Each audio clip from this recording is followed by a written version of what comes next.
last I looked at, like, like Speed on his Africa tour right now, I think he's getting over like 1 billion impressions a day across on TikTok and a fucking cheetah. Gasted. First of all, I would like to use this as a reminder that Africa as a continent is huge and you can fit 3 United States in there. Man, I've been trying to hold back from talking shit, but I'm so sick and tired of the FBA's foundational blacks that just hate DNA testing. Like, apparently I can't put my African flags down on my DNA test. And ever seen, most beautiful person we had ever seen. I mean, everything about her. So an African American is sharing with us his first ever time that he encountered an African in the United States. He's sharing with us his reaction to what exactly happened that very day. And also he's saying that when it comes to this perception about Africa, it seems like it is the older generation of African Americans that have that perception. Mad hats, we live in on trees and all that. It is the older generation, but the younger generation of African Americans or Black Americans do not think that way. And also I have videos of African Americans still reacting to Aisha Speed's Africa tour and what they are seeing and the reactions that is coming from other people. Don't forget to like, don't forget to subscribe. Let's go into the videos, watch, come back and talk. When I was young, we had an experience in 1980s. The first time I met an African, okay? My close relative was bringing an African home from the University of Tennessee in Knoxville. And my mom had called and she had told, we didn't have cell phones then, she had told everybody, oh, she was excited, we're having an African coming to our house. And of course, I'm telling all my friends and they're excited too. So the African arrives at my grandmother's house. And of course, we put on our best clothes and we go to our grandmother's house. And most of the males in my family were all tall, over 6 feet tall. And we saw the most beautiful thing that we had ever seen, most beautiful person we had ever seen. I mean, everything about her was just beautiful. So, and I'm going to show you a cultural difference. My cousins and I, we're teenagers at this time. We looked at each other and we knew we had to fight each other because her beautiful looks, her ways, she was stunning. And she didn't know us, but we knew we got to fist fight each other because that was going to be one of us. We were going to claim this woman as ours. Well, the bottom line was this. She ended up going back to the University of Tennessee, Knoxville with my relatives to finish her studies. But it was all about perception, guys. You see, in West Tennessee, Mississippi area, we were never taught to anything bad about Africans. We believed that we could derive from it, which we do. And we saw it with our eyes of perfection. And we were pretty much prepared to war with each other over her. And in the end, she couldn't deal with any of us because we were still in high school. But the point is, you have to be taught certain things. You have to be taught poor perception. You have to be taught these things. And other than the media saying whatever they want to say, we had saw pure perfection. I want you guys to pay attention to something that you probably have never realized. The response of visiting Africa often depends on the age of the person, okay? Because most older people here in America still believes that Africa is full of disease, starvation, wars, and extreme poverty, all right? I can tell someone here in the United States, yeah, I'm on my way to Africa. You know, the first thing they will say is, be careful, don't let them get you. Don't let them hurt you. Be very careful, be safe when you're over there. Now, in my mind, because I go there often, I'm thinking the safety issue happens when I'm landing in the United States, when I'm coming to Memphis, all right? Now, the youth response is totally different. The youth is like, man, that must be great. I want to go there one day. They want to know all about it.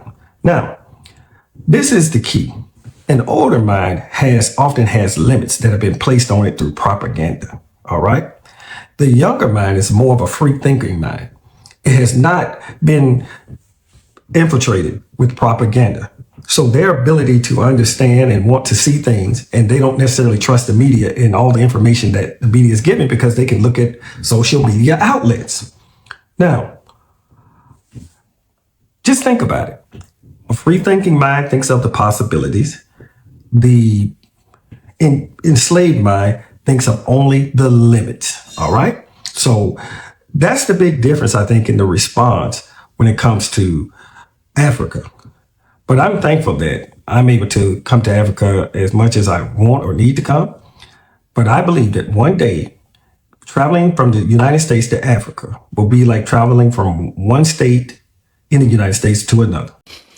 I knew Africa had a bad PR, but I had no idea how bad it was until I started watching the reactions to the famous American streamer iShowSpeed's tour in Africa. And here is my take as an African living in Japan. So many people are shocked that Africa doesn't look like huts and poverty everywhere. And honestly, I'm more shocked that you're shocked. My flabbers gassed it. First of all, I would like to use this as a reminder that Africa as a continent is huge and you can fit 3 United States in there.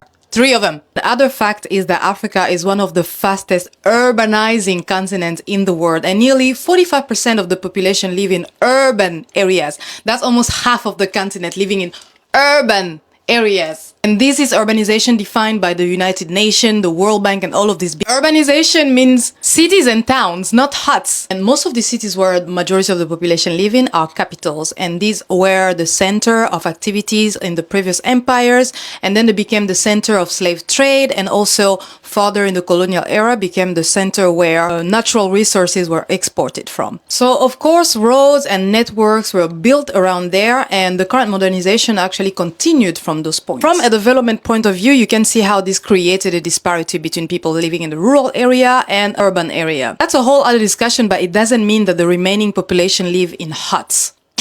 To be frank with you, I'll tell the truth. I myself fell for that bad PR to the level that when I was hearing stories from my grandfather's point of view, he was a son of a big chief of a clan in a certain village, I was fantasizing about going to visit these places with huts and people dancing around with funny raffia clothings. Tell me why when I was 18, I took all my savings and went to all these villages to visit. I saw this instead. Bruh. And yes, I was disappointed. I was like, where are the animals at? Where are the huts at? Where are the people dancing at? So yeah, as an African, surprise, surprise, I also want to go visit the Masai Mara. I want to visit all the remote villages as well, where people live in huts and brown animals and have fruits for free. But there are just not that many of them anymore. Now that I live in Japan, when I go to the countryside, I feel like it's very similar to where I grew up in Congo, you know, the countryside of Congo. And I'm like, the only difference, the people are the same. The heart is almost the same. Maybe we speak different languages, but the infrastructure and, I don't know, access to electricity and water is there in both places. But in one, it's inconsistent, it's unreliable, there's a disparity, but don't let people fool you about what Africa as a continent is like in real life. I have so much more to tell about this, but you let me know in the comment section if you want to know what I was like growing up in Kinshasa, in Congo, and also follow for more content. Last I looked at, like Speed on his Africa tour right now, I think he's getting over like 1 billion impressions a day across on TikTok He and a Instagram. fucking cheetah. Yeah, exactly. Like that day, he probably got like 1.5 billion impressions, and so like it's damn. And so it's like you just can't compete with that with like raw numbers, right? Now, obviously, he doesn't stream every day, and it's higher on when he does his big tours, and it's low when he's not. But it's just like it's the new meta. Is you got to really play into that if you want to be one of the biggest names. One thing that Speed did really well, which I don't think he didn't manufacture, it just happened, is like his whole thing is Ronaldo is the biggest superstar in the world, and Speed like really just naturally loved Ronaldo, and One Piece is like one of the largest IPs in the world, and he like really loved things that a lot of people loved as well, which made it really easy for people to get into him and stuff. And I feel like for some of these people, they need to like, what is that thing, right? For the longest time when you thought of Speed, you thought of Ronaldo, and it was very easy to understand, and when you think of Ronaldo, you think of Speed. But it's like, you know, for these people, what is that thing that will help them transcend just being like a streamer, you know? Mm-hmm.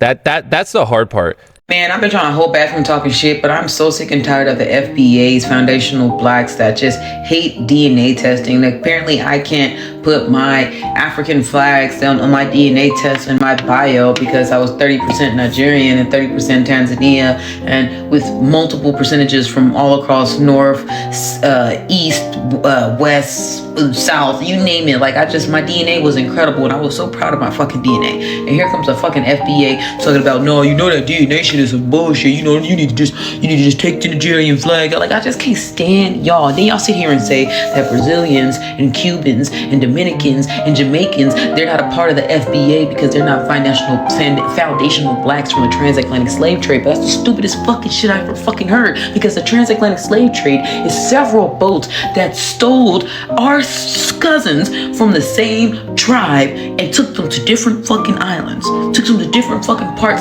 of the Americas.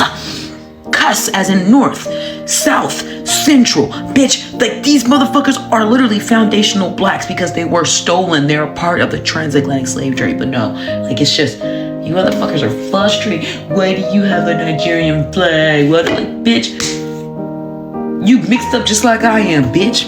Why are you 30% Nigerian just like me?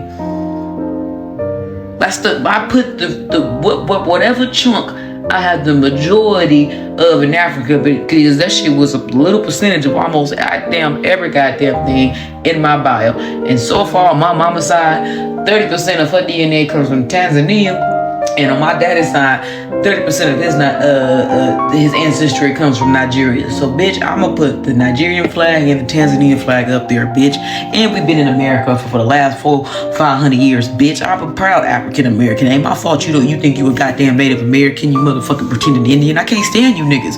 Oh, we don't claim Brazilians. Nigga, yes we do. Yes we do. Take a DNA test, nigga. I got like 15 cousins in Brazil right now. On my vast West African blood. We're related on the West African side. Like, not on the Native American side. We're related on the African side. So a lot of y'all are asking, this commercial was in the 90s. Why aren't Americans researching what's going on?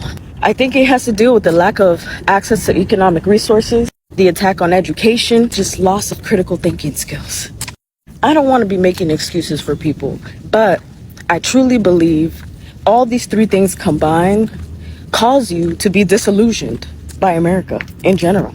But if you could look at TikTok comments in general, when people see the answer on the screen itself, they still ask the same exact damn question, even though they can research. And every time we mistake Africa as a country and not a continent, that is not on purpose. It has to deal with education. They did that on purpose. Because when they would refer to Africa here, I never knew there was even countries there.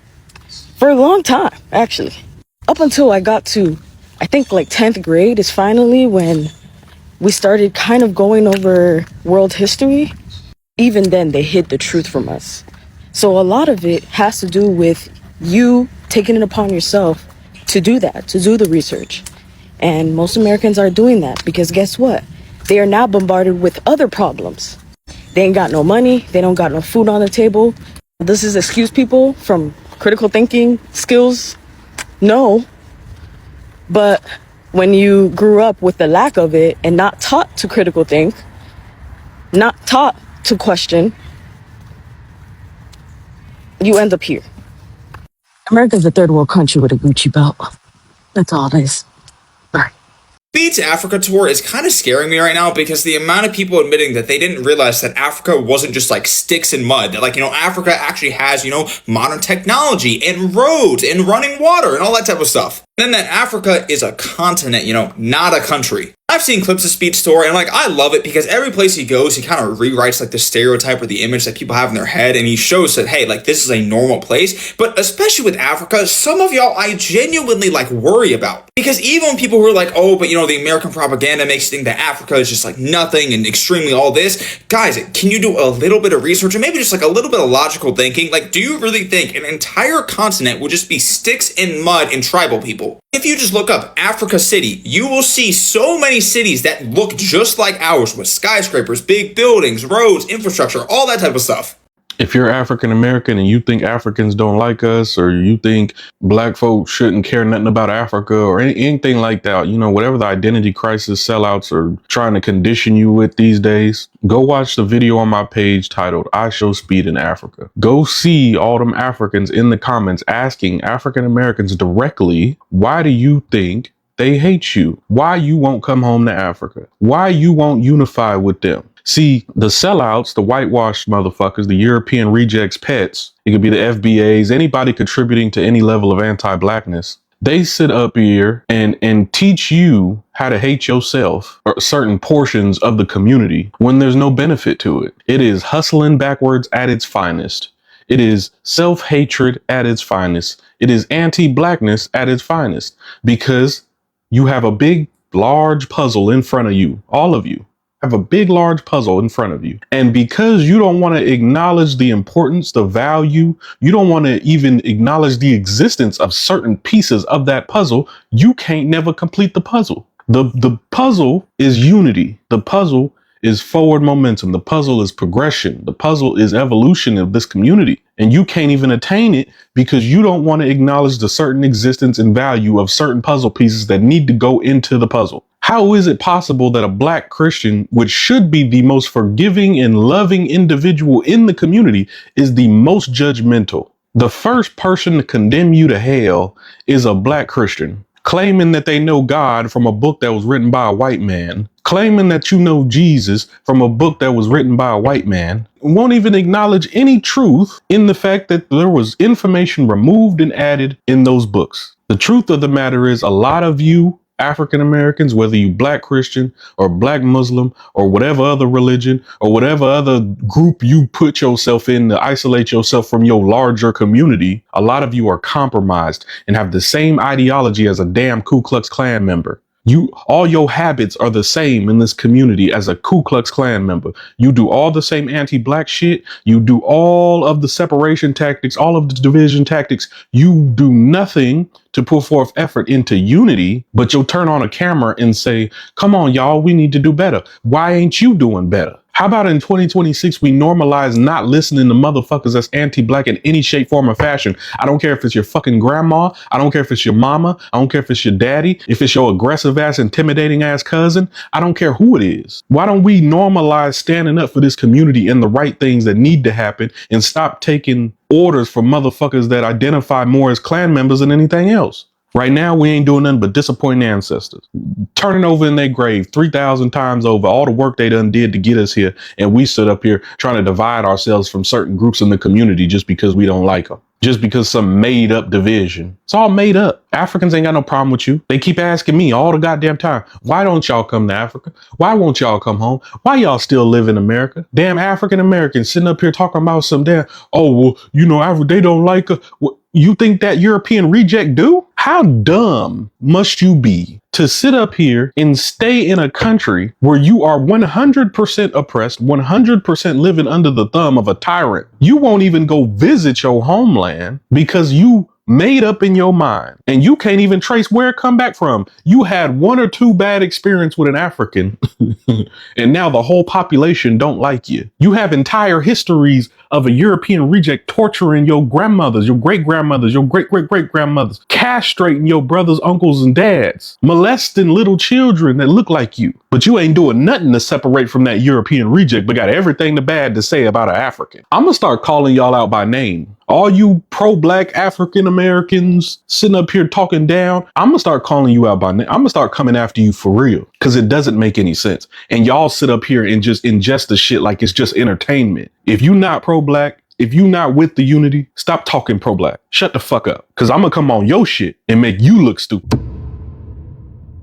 IShowSpeed is winning Streamer of the Year at the Streamer Awards next year. He already got it on lock because of this African stream. There's nobody that's going to beat this. We got Temu Speed over here. Speed going to every single part of the continent right now. It's kind of crazy. Speaking of which, shout out Temu Speed, bro, because he's actually funny. I'm not gonna lie. Like, it was a couple times where he was even making Speed like actually break character, bro. It was funny. It's like every time that Speed goes to a different place, it's even better than the place that they was at before. I ain't gonna say better, but more like every single experience is a good one. Like, it's kind of mind-blowing, bro. When he was in some of these other countries, it was genuinely, bro, it was mostly animosity, like passive-aggressive or sometimes just aggressive animosity. Like, how you happy to see Speed and the first thing that come out your mouth is some kind of an insult? That's what was happening in all of these other places. That's not happening to bro. And not just in one place. It's not happening anywhere, which makes me go,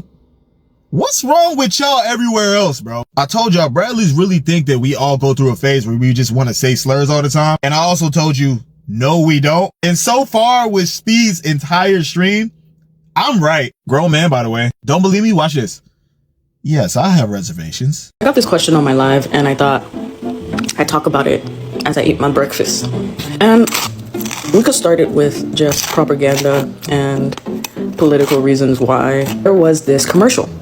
There was this white guy that would come up on Saturdays on our TVs and pretty much tell us for $1 a day, you can help save an African child.